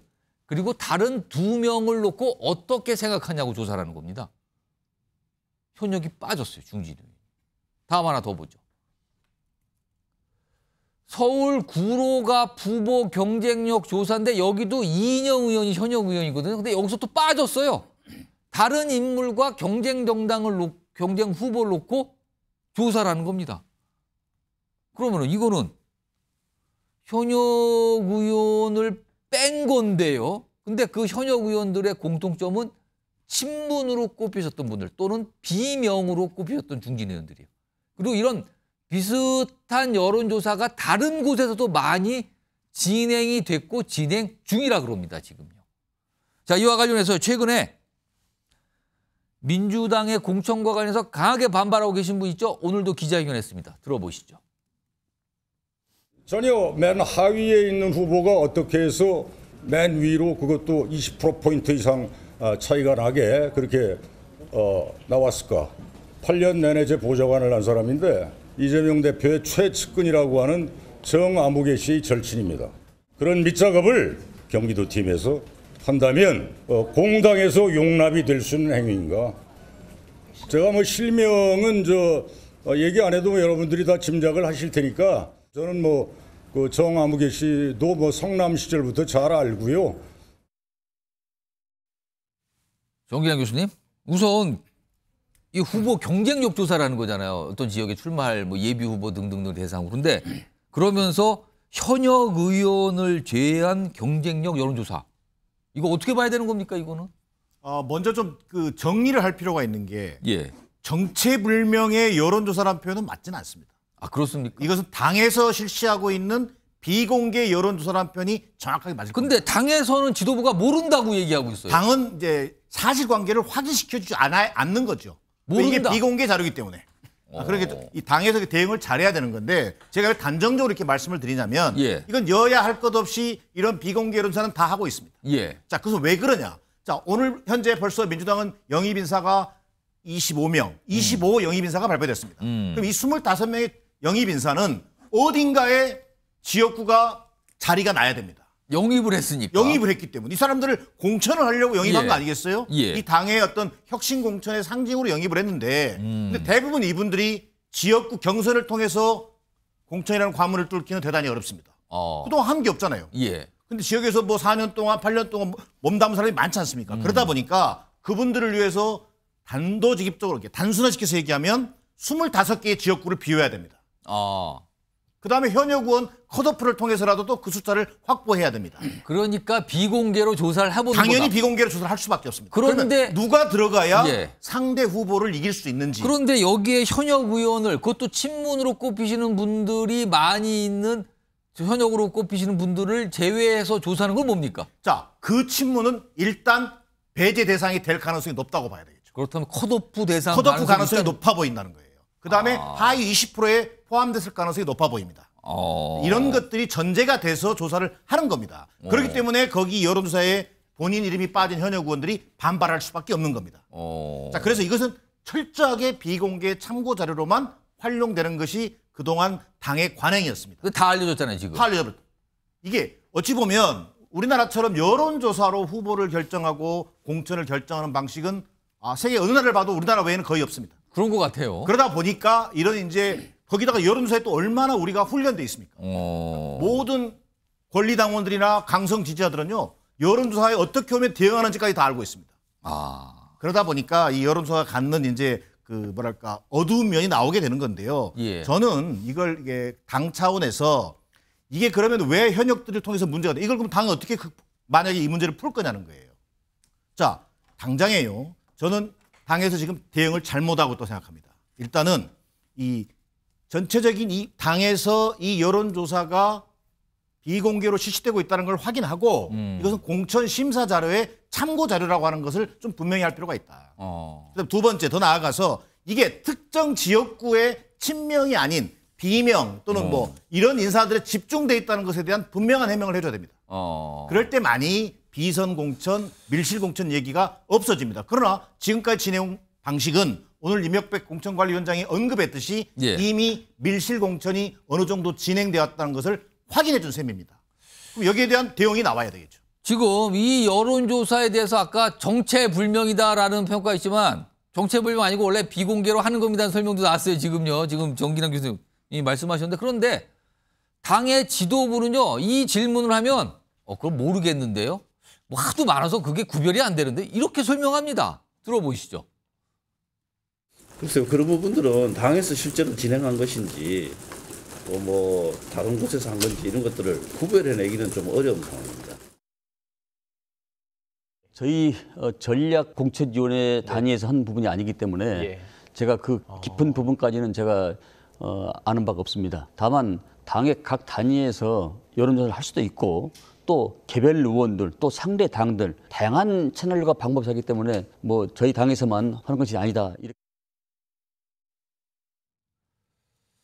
자, 윤영걸 전 대표님. 그러니까 당에서 지금 공식적으로 대변인도 그렇고 당에서 공천과 관련 기구를 맡고 있는 의원의 설명이 당에서는 아는 바가 없다 우리는. 뭐 혹시 모르겠는데 뭐 다른 단위에서 할지 모르겠는데 모르겠고요. 뭐 구별도 잘 안 되고요. 이게 뭡니까 지금 이 상황은 그럼? 그러니까 민주당의 공천은 운전을 누군가는 하긴 하는데 운전을 누가 하는지를 모르겠어요. 예. 바지 사장이 운전하는 건지 지금 공천관리위원장 임혁백 교수잖아요. 그분은 뭐 책임 있는 말 한마디도 안 하잖아요. 거기도 듣고 보면 잘 모르겠다거든요. 지금? 여태까지 한 말 중에 저는 기억이 나는 게 윤석열 대통령 탄생에 공이 있는 사람들은 책임져라. 이 얘기 정도 했어요. 그거 빼놓고는 다 아는 게 없다예요. 그러니까 이 당의 공식적인 라인을 통하지 않고 비선 조직이 당의 공천을 지금 좌지우지하고 있는 게 이게 공당에 맞는 건지 지금 가장 큰 문제가 노웅래, 이인영, 홍영표, 설훈 이런 중진 의원들 빼놓고 여론조사를 하고 있는데 누가 한지도 모르고 있고 설명이 없어요. 그렇죠. 그분들이 하나같이 또 친 이재명이 아니고 비이재명계예요. 반대쪽에 그렇죠. 있습니다. 그리고 그 비명계를 뺀 의원을 빼고 다른 사람을 넣는데 다른 사람을 넣은 사람은 하나같이 친 이재명이에요. 친 이재명 원외로 꼽히시는 분이 많습니다. 꼽히는 분들이 되게 특보 이재명 대표의 특보가 7명 중에서 6명이나 지금 투입이 돼서 조사하고 있잖아요. 그래서 이게 공천이 아니라 지금 망천이고 자칫 낭장판이 되는 거 아니냐. 이 국민의힘은 운전으로 말하면은 이번에 방어운전 조심조심하면서 운전하는 것 같아요. 공천 파동 날까 봐. 예. 근데 민주당은 지금 운전이 고개운전, 뭐 요철이고 뭐 그 매뉴얼 뚜껑이고 없이 그냥 막 달리는 거 아닌가. 그래서 문학진 전 의원이 얘기한 게 일리가 있잖아요. 왜 갑자기 이재명 대표가 전화 와가지고 형님이 꼴찌했습니다. 그 얘기는 어제 조사한 결과도 하나도 없고. 그럼 여론조사 해보니까 꼴찌다라고 했다 그렇죠. 그러죠? 이재명 대표 측근은 뭐 30몇 %, 31% 나왔는데 자기는 10%라잖아요. 근데 문학진 전 의원이 한 20년 전에 굉장히 유명한 사람이었습니다. 신문에 톱으로 다 났어요. 3표 차이로 졌어요. 그래서 소송해서 다시 개표했는데 또 3표 차이. 그래서 그분의 별명이 문세표입니다. 문세표라는 분인데 그분을 저런 차이로 떨어뜨려서 미리 잘라내고 다른 사람을 했다는 그런 의혹을 살만한, 물론 뭐 증거는 없죠. 하지만은 누가 봐도 문학진 전 의원의 입장으로 봐서도 예. 이거는 특정인을 세우기 위한 어떻게 보면은 꼼수다, 모략이다, 사천이다. 이재명 대표의 대권으로 가기 위한 꼼수 공천이다. 이런 비난을 받아도 할 말이 없게 돼 있습니다. 지금 여론조사 관련된 논란이 한 축에 있고요. 또 다른 축에는 이른바 비공개 회의입니다. 공식적인 회의가 아니에요. 근데 모여서 뭔가 중요한 얘기를 하는 것 같다는 거죠. 화면 보겠습니다.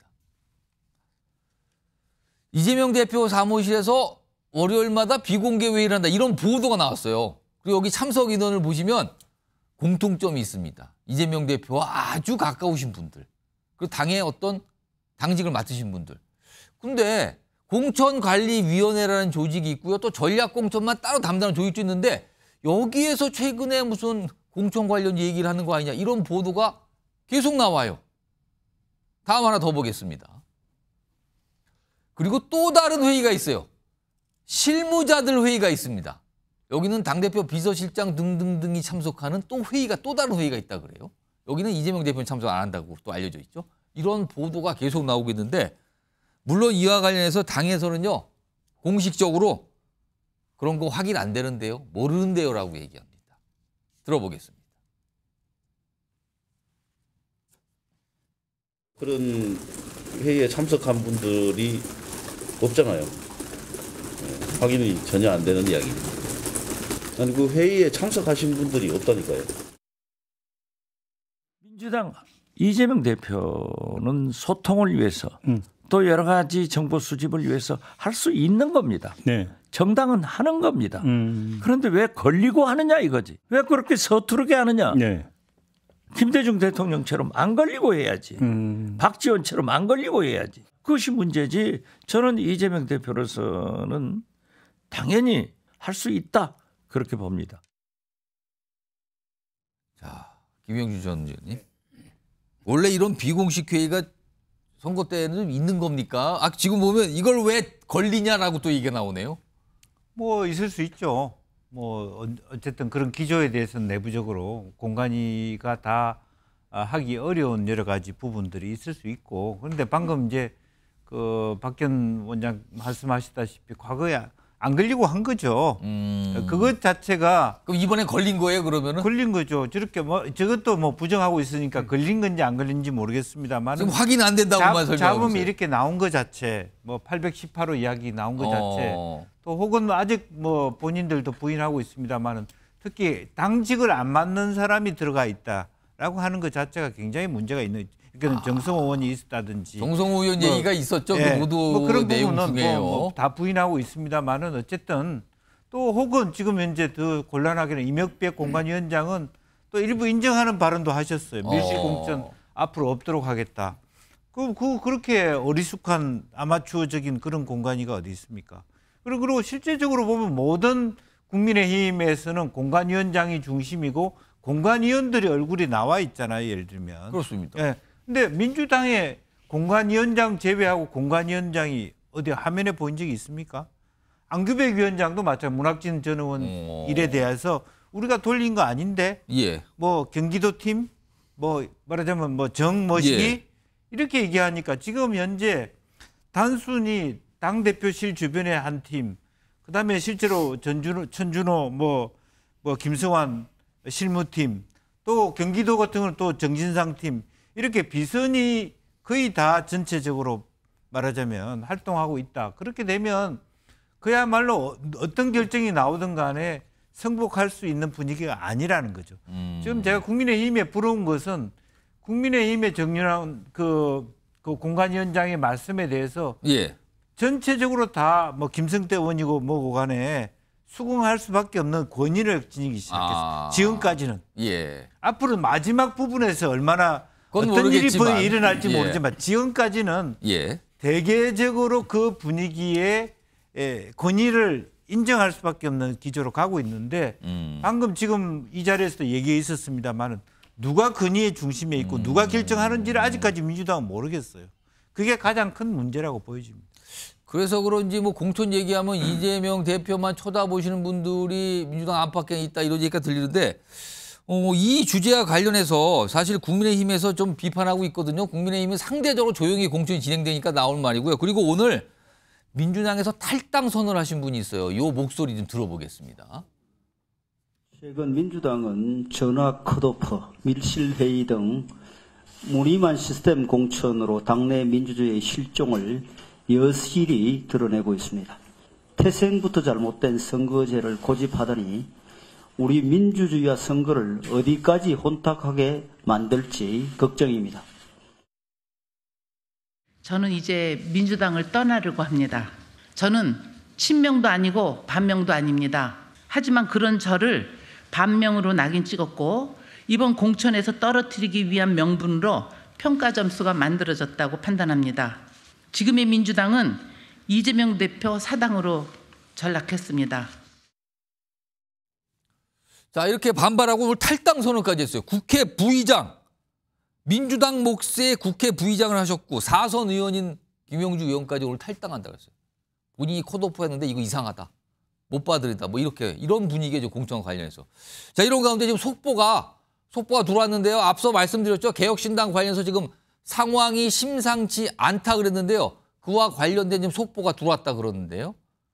그 내용 좀 보겠습니다. 자, 김종민 의원 반발 계속하고 있는데요. 이런 얘기 나오는데요. 이준석 합당 파기 기회로 보고 밀어붙이고 있다. 파기 얘기가 나왔어요. 아까 사당화, 쿠데타, 그다음에 친이 이런 말까지 나왔는데 결국에는 합당 파기란 말까지 나왔는데 이준석 대표가 합당 파기 기회로 보고 지금 밀어붙이고 있는 모습이다라고 김종민 의원이 얘기를 꺼내놨습니다. 다음 거 보겠습니다. 다음 속보부죠. 자, 김종민, 이준석 정치할 자격 없다. 이 정도 얘기 나왔으면 정말 같이 가기가 힘든 거 아닐까요? 지금 또 다른 속보가 계속 들어오고 있다 그러는데 다음 내용 좀 더 보죠. 자, 기획하지 않고선 이렇게 할 수가 없다.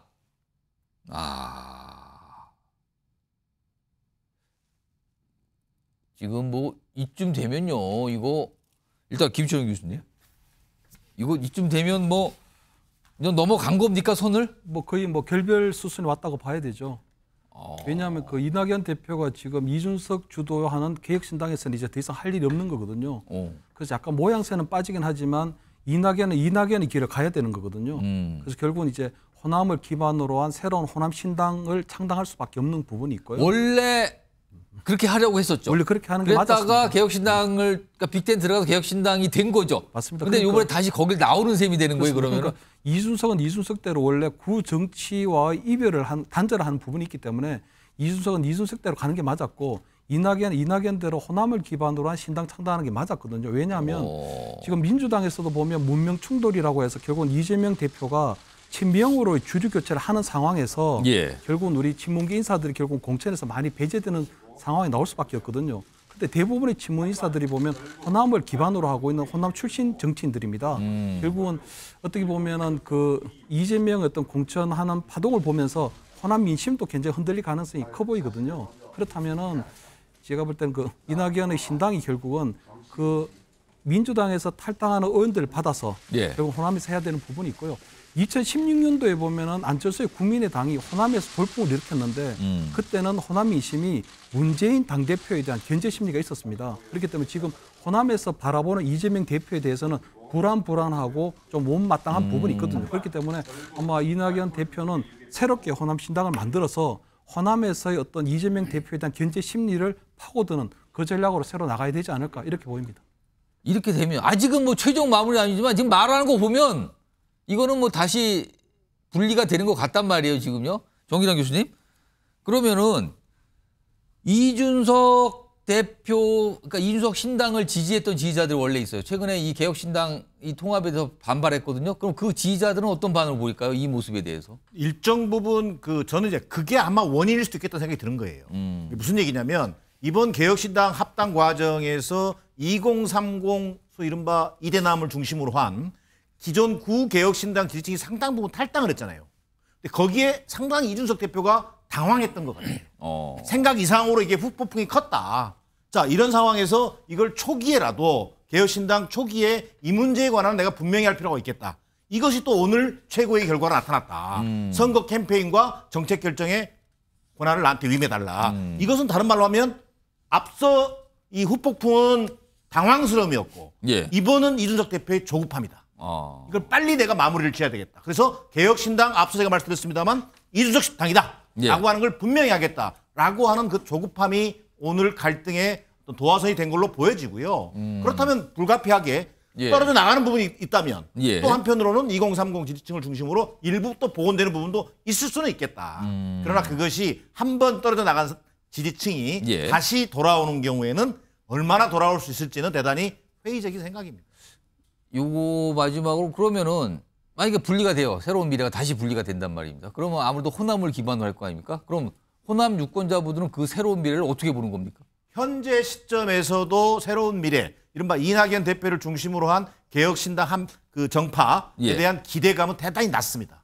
그리고 호남 정치를 배신했다라고 하는 일종의 배신, 배신감 이게 상당히 강하게 지금 짓누르고 있습니다. 그다음에 이것을 돌파할 만한 이낙연 대표의 어떤 그 정확한 목표, 메시지의 정확한 방향이 안 보입니다. 그다음에 그것을 대신해 줄 수 있는 인물들이 안 보입니다. 이러다 보니 호남에서조차 사실 동력을 이어가기에는 현재로서는 대단히 어려운 상황으로 보여집니다.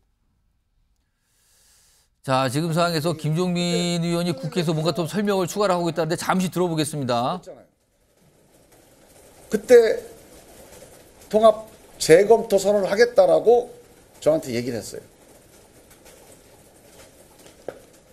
새로운 미래 오늘 정당 등록됐다는 보도 나왔는데요. 이게 이미 이제 갈라서겠다라는 표시로 볼 수 있지 않을까? 그거는 선관위에서 결정을 한 거라 우리가 뭐 지금 있는 이 통합 상황하고 전혀 관계가 없고요. 지금 저희가 그 정당 인증 절차를 등록 절차를 마친 거가 오늘 회의에 의해서 결정된 거이지 뭐 지금 이 상황하고 전혀 관계는 없습니다.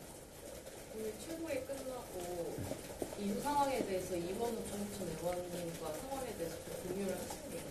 이원우 의원하고는 통화를 한번 했습니다. 그 이원우 의원은 이제 이 통합을 깨면 안 된다라고 말씀을 하시는데 제가 보기에는 이 통합은 우리가 깨는 게 아니고 지금 이준석 대표가 이 통합을 깨는 이제 이 행동들을 하고 있는 거라서 그 행동을 멈춰야 이 통합이 유지될 수 있다 이렇게 말씀드렸습니다. 파국이라고 하면 되겠습니까? 네? 파국이라고 통합 파국이고. 몰라요. 그건 뭐 표현은 제가 관여할 건 아니고 하여간 통합을 깨기 위한 기획, 통합 파기를 위한 기획이 지금 이루어지고 있다라고 하는 사실관계만 제가 말씀드리겠습니다. 극적으로 신당이 합의가 됐는데 네? 정말 극적으로 네. 신당 합의가 된 거에 잘했는데 단순히 계속 신당이 이슈 하나 때문에 이렇게까지 왔다고 보기 어렵고 사실상 어떤 대권주자 이낙연 대표님에 대한 생각차가 있다고 볼 수 있고 그거인지는 모르겠고요. 하여간 결론적으로 얘기하면 통합은 했는데 그러니까 함께 하자고 통합을 해놓고 그냥 흡수 통합으로 내가 하자는 대로 하자. 딱 요것 때문에 여기까지 온 겁니다. 그러니까 통합을 하자고 해서 같이 협력해서 하자고 통합한 거 아니에요? 그래서 같이 협력하기 위해서 공동대표도 하자, 총괄선대위원장 하자 그랬는데 이걸 다 지금 달라는 거 아니에요. 그래서 그건 어렵다 그랬더니 그걸 강제로 뺏는 거예요. 그리고 선거운동은 이준석, 공천은 김종인, 정권위임.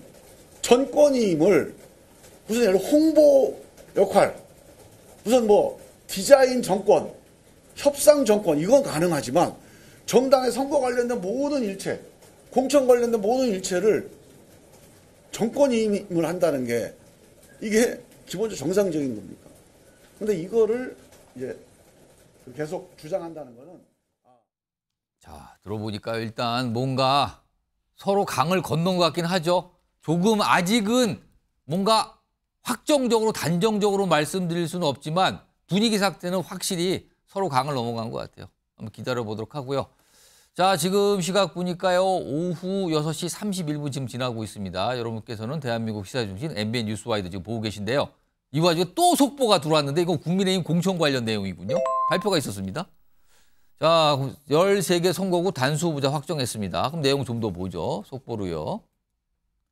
속보 좀 내용 좀 더 보겠습니다. 자, 서울 종로구 최재영, 중구 성동갑의 윤희숙, 관악을 이성심. 아, 뭔가 단수 공천 결정이 됐네요.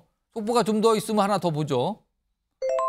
당수 공천 내용입니다. 지금 보시면은 부산 쪽으로 나왔는데요. 뭐 박수영, 김대식 등등등 당수 공천 내용이 속보로 들어왔습니다. 다음 하나 더 보겠습니다. 자, 공관이 서울 중구 성동을 이혜훈, 이영, 하태경. 아, 여기는 조율이 안 된다는데 결국 경선으로 가는 거군요. 이 세 인물에 대해서는. 아, 요것도 굉장히 주목받는데 결국에는 경선 결정이 됐습니다. 요 내용이 좀 들어와 있고요. 울산 남구 김기현, 박명호 경선 역시 경선 결정이 됐습니다. 요 정도 보겠습니다.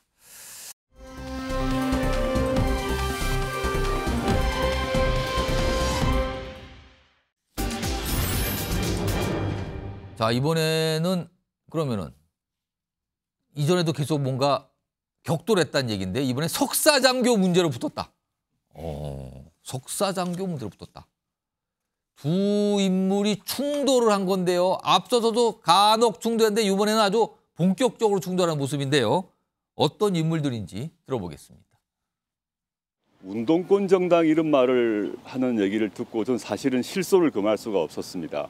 운동권 정당이란 말을 하는 의미가 도대체 무엇인지, 운동이라는 단어가 그렇게 부정적인 것인지 그렇지 않다고 생각이 들고요. 저는 이 말씀을 한번 드리고 싶어요. 운동권 맞긴 한가요, 그분? 전두환 정권 당시 만들어진 대표적인 특혜인 석사장교 제도 이용했던 분 아닌가요? 저는 운동권 내에서도 과연 그걸 진짜 운동권으로 생각하는지 잘 모르겠어요. 이렇게 충돌했어요. 그런데요. 최근에 보면 한동훈 비대위원장이 조국 전 장관 관련해서 비판적인 목소리를 좀 자주 내고 있습니다. 또 다른 영상이 있는데요. 확인해 보겠습니다. 조국 같은 분, 아무리 민주당이라도 자기 이름으로 내세울 수 없는 비례 후보들입니다. 그런 사람들과 같이 연합하기 위한 제도인 것이거든요. 저희는 그런 제도에 반대합니다. 아무리 이재명이라 하더라도 조국을 자기 당 이름으로 후보로 못 낸다는 것? 그거 알고 있는 건 아닌가요? 도저히 이해가 안 되던데요.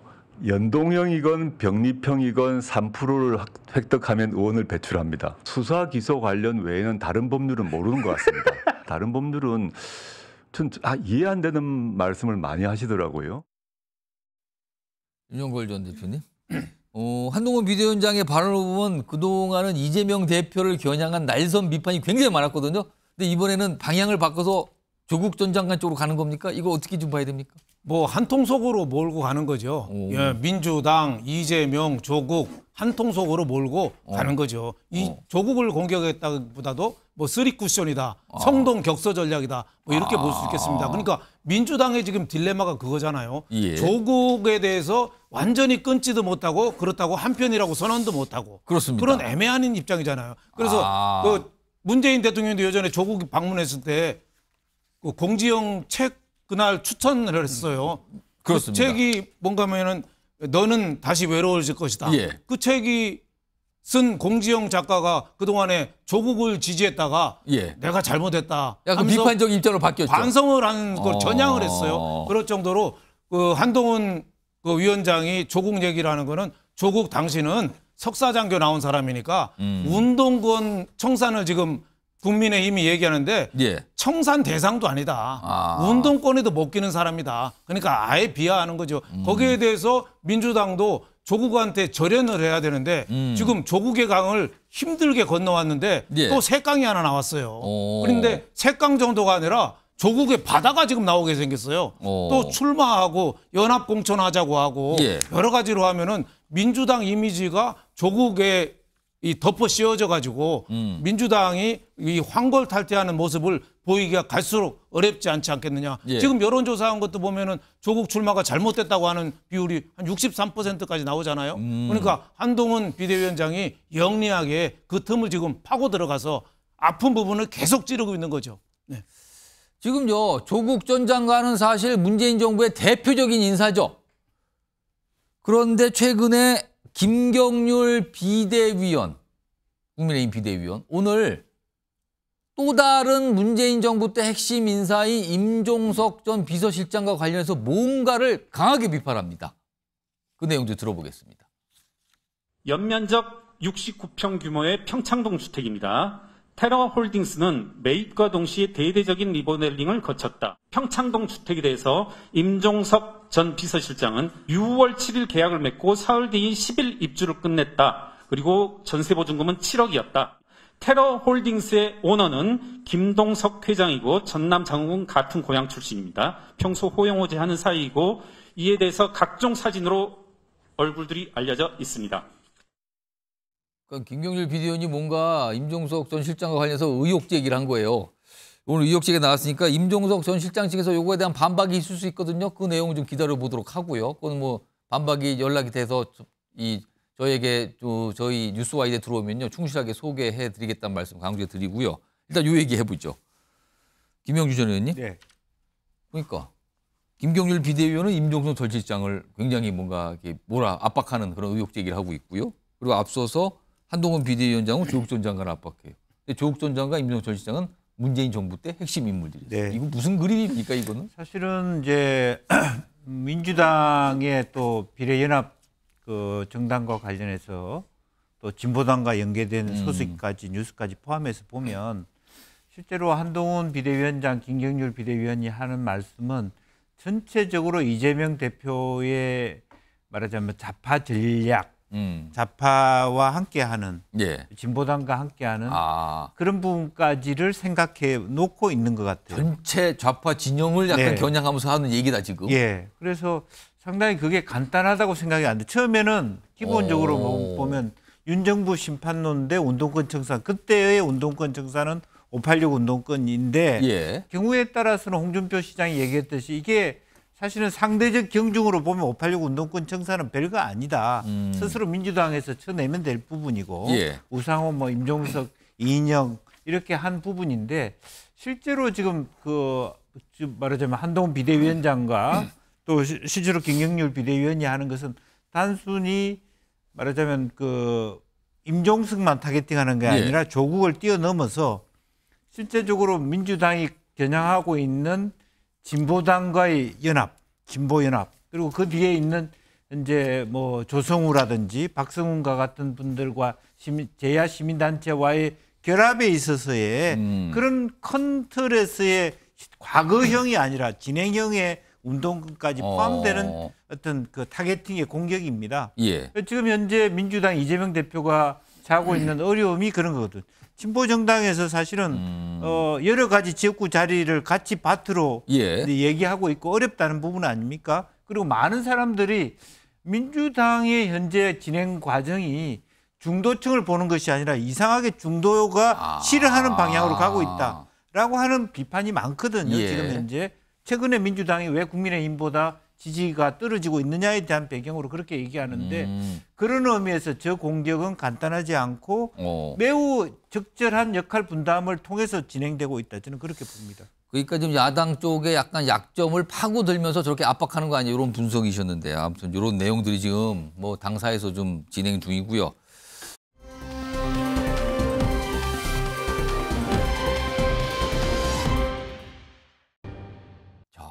물음표가 찍혀 있어요. 그러니까 의사가 없으면 환자가 없다. 의사가 먼저냐 환자가 먼저냐 이 뜻입니까?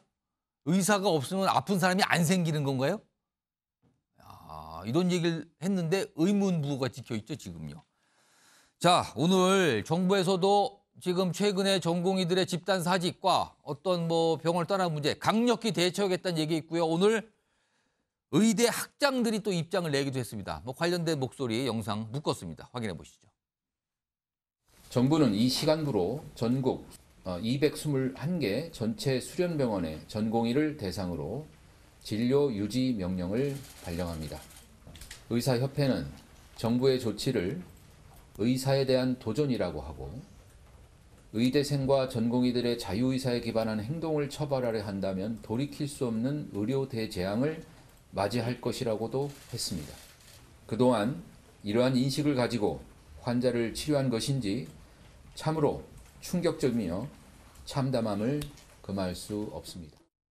2,000명이라는 수치는 교육 여건을 고려할 때 단기간에 수용하기에 불가능한 숫자입니다. 불합리한 의료 정책에 대한 의사 표현의 방식으로 효하게 나설 수밖에 없는 학생들의 순수한 마음을 이해합니다. 의사수 연 2,000명 증원을 결정한 근거를 지금이라도 제시하고 제시할 수 없다면 2,000명 증원 계획의 철회를 요구합니다. 자, 지금 이 상황에서 가장 불안하신 분들은 환자와 그 환자의 가족분들입니다. 다른 분들이 있을 수 있습니까? 가장 불안하시겠죠. 자, 지금부터요. 이건주 한국 폐암 환우 회장 전화로 연결해서 말씀 좀 나눠보도록 하겠습니다. 자, 이건주 회장님 나와 계시죠? 예, 안녕하세요. 예. 목소리가 예쁘지 못해서 죄송합니다. 아니다, 괜찮습니다. 지금 굉장히 어려운 상황인데도 인터뷰에 응해 주셨다는 것으로 감사 말씀드리고요. 예. 이건주 회장님께서도 지금 투병 중이신 걸로 제가 알고 있는데 맞습니까? 예, 2016년도에 폐암 사기 진단을 받고 작년 11월까지 항암 치료 124회를 끝으로 예. 이제는 모든 치료를 중단하고 호스피스 병동 입원을 대기하고 있습니다.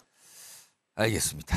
제가 질문을 드리기가 조금 죄송한 생각도 좀 드네요. 제가 좀 짧게 질문을 좀 드려보겠습니다.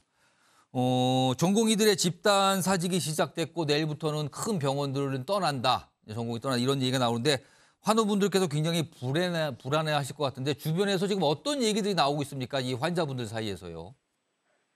저도 집에서 치료를 받고 있기 때문에 여기저기서 얘기를 듣고 있고 예. 참으로 있어서는 안 될 안타까운 일이 일어나고 있는데 더욱 안타까운 것은 정부나 전공의들이나 서로 양보를 안 하니까 더 안타깝습니다.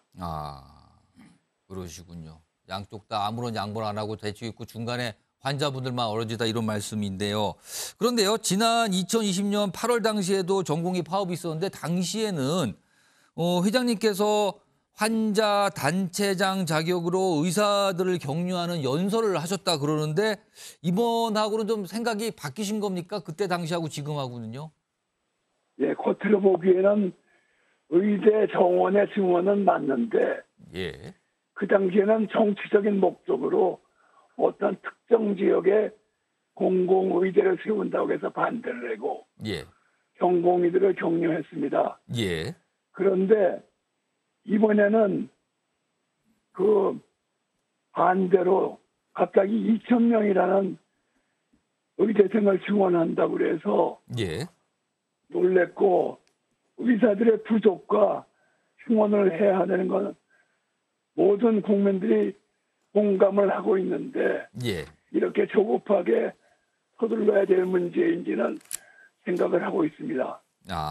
그렇군요. 상황이 조금 판단이 좀 달라질 여지가 있는 상황들이 좀 있었단 말씀인데요. 그런데요, 지금 의대 정원을 늘리는 문제를 놓고 우리나라에서 지금 의사들이 강력히 반발하고 있는데 의사들이 왜 이렇게 반발한다고 판단하십니까? 그것은 우리나라의 의료 관련 정책이 일관성이 없고 정치권과 정부가 바뀔 때마다 그 연관 단체와의 연결 때문에 일관성이 없는 정책을 추진해 왔기 때문에 이러한 결과가 생겼다고 생각합니다. 예, 지금 말씀을 하시는데 굉장히 힘드신 그런 모습이 좀 느껴지는데요. 제가 이거 마지막 질문 좀 하나 들어볼게요. 이게 사실 중요한데요.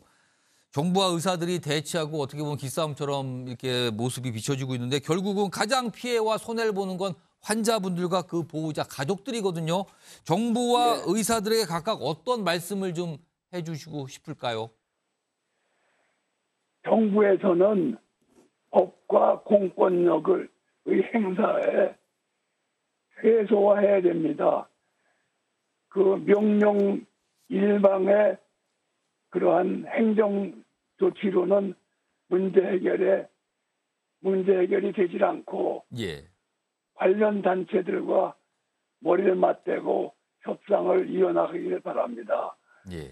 그다음에 우리 특히 대표가 되고 있는 앞에 나와서 투쟁을 하고 있는 전공의들에게는 우리나라의 최고 엘리트라는 그 자부심을 가지고 밥그릇 싸움으로 비춰지지 않도록 적어도 환자들을 곤란하고 그러한 방기하는 행동은 절대로 하지 말고 협상을 해주길 바랍니다. 예. 알겠습니다. 오늘 말씀 여기까지 듣도록 하겠습니다. 지금까지 이건주 한국폐암환우 회장이었습니다.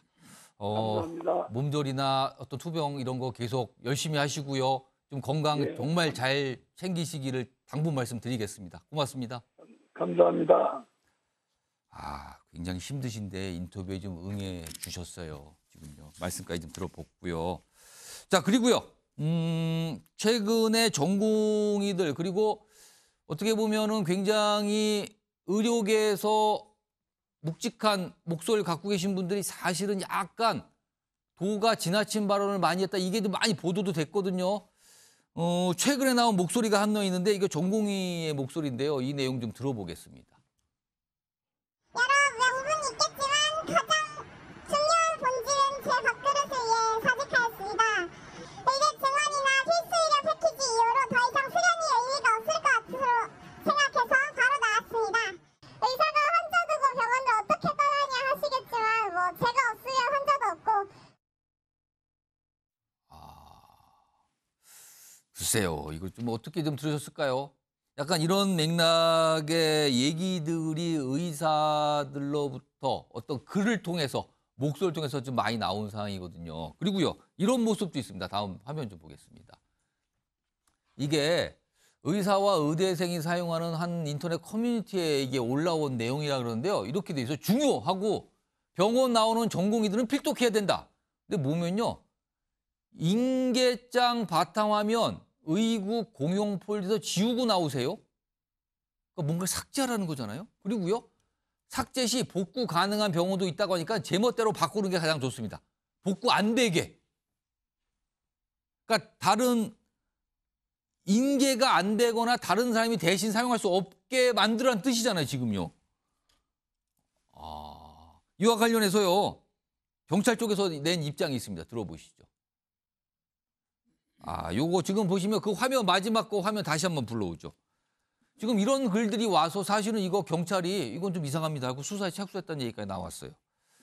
자, 이와 관련해서 김철원 교수님. 이거 의사들의 입장 이거 어떻게 봐야 됩니까?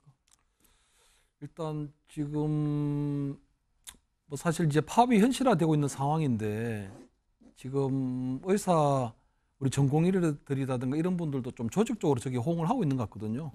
사실은 이제 뭐 정부에서도 지금 뭐 이 업무 복귀 명령이라든가 이런 마땅한 제재 수단은 없습니다. 사실은 이제 뭐 만약에 의사들 특히 전공의들이 파업에 들어가게 되면 사실은 뭐 국민의 건강권이라든가 이런 부분들이 결국 위험에 처해질 수밖에 없는 상황은 있고요. 그런 부분에 있어서 저는 만약에 응급실 뺑뺑이 같은 사태 또는 지방에서 어떤 의사가 없어서 수술을 못하는 사태 이런 일이 벌어지게 되면 결국은 그 피해가 곧선에 국민들에게 돌아가는 부분이 있거든요. 그래서 지금 굉장히 조금 안타까운 상황이고 지금 이런 부분을 어떻게 해야 될지 조금 지혜를 모아야 되는 상황입니다. 그런데 제가 중요하게 생각하는 건 지금 의사단체에서 보면 그 그 과거에 파업을 할 때마다 정부가 항상 항복을 했었거든요. 그런 좀 잘못된 학습 효과가 좀 인식되어 있지 않나 이런 부분이 있고 정부는 이길 수 있을지 모르지만 이번에 국민을 이길 수는 없다. 그리고 이번에 만약에 국민들이 어떤 의원 의사 정원에 대한 찬성률이 한 80% 넘기 때문에 이번에 의협의 파업은 절대로 정당화될 수도 없고 명분도 없고 그리고 국민을 이길 수 있는 파업이라는 건 없다. 이런 부분을 좀 강조하고 싶습니다. 마지막으로 시간이 한 1분 남았는데요. 여야 오늘 대표들의 목소리가 있어요. 이 상황과 관련해서요. 그 내용 좀 짧게 들어보겠습니다. 정부가 어떤 취지에서 그 정책을 준비하는지에 대해서는 충분히 설명이 있었다고 생각합니다. 국민의 건강과 직결되는 문제이기 때문에 서로 대화해서 국민을 위한 길을 찾아야 한다라고 생각합니다. 한꺼번에 2,000명을 증원하겠다는 그런 발상을 할 수 있는지 참 걱정이 됩니다. 혼란과 반발을 극대화시켜서 국민들의 관심을 끌어모은 연후에 누군가가 나타나서 이거를 규모를 축소하면서 원만하게 타협을 끌어내는 그런 정치쇼를 하려는 거 아니냐. 비상대책기구를 만들어서 의사협회 측과 협의하도록 하겠습니다. 아니 무슨 음모론 같은 얘기를 꺼내죠. 무슨 쇼를 하는데 누가 나타나서 싹 해결하는 누굴 보고 저런 말을 하는지 모르겠지만 저런 얘기까지 올 국회에서 좀 나온 상황입니다.